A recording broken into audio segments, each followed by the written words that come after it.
Very good afternoon madam. First time అంటే ఈ సభలో నేను మాట్లాడుతున్నా.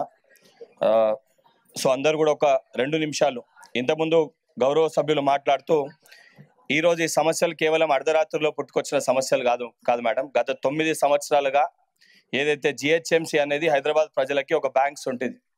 వాళ్ళకి ఏ సమస్యలు ఉన్నా, ఇక్కడ ఉన్న మిగులు బడ్జెట్గా ఉన్న జిహెచ్ఎంసీ ఈరోజు అప్పులలో ఏ రకంగా ఉందో, రోజువారీ అప్పు కట్టాల్సిందే ఏ పరిస్థితిలో మన అందరికి కూడా తెలుసు. అండ్ దీనికి సంబంధించి ఏదైతే ఎక్స్టెన్షన్ ఆఫీసర్స్ కానివ్వండి, డెప్యుటేషన్ గురించి కానివ్వండి, తప్పనిసరిగా మా ముఖ్యమంత్రి గారికి దానిపైన ఒక్క నిమిషం దానిపైన తప్పనిసరిగా ముఖ్యమంత్రి గారు దృష్టి పెడతారు. అసొంటివి ఈ ప్రభుత్వంలో జరగవు.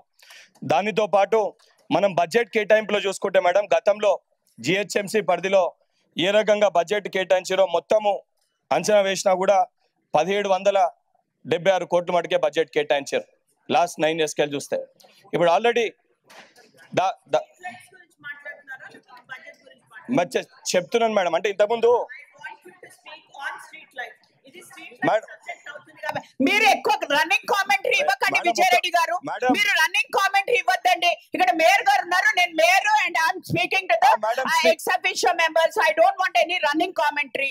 So you please go head. Street light అంశం ఏదైతే ఉందో తప్పనిసరిగా దాన్ని పరిగణలోకి తీసుకొని ఏవైతే సమస్యలు ఉన్నాయో అవన్నీ సమస్యలు కూడా, అంటే ఇంతకుముందు గౌరవ శాసనసభ్యులు ఎమ్మెల్యే గారు మాట్లాడుతూ ఏదైతే ఇప్పుడే సమస్యలు పుట్టుకొచ్చే విధంగా మాట్లాడితే గత 9 సంవత్సరాలుగా చిత్తశుద్ధి లేకపోవడం వల్ల సమస్యలు ఉన్నాయి.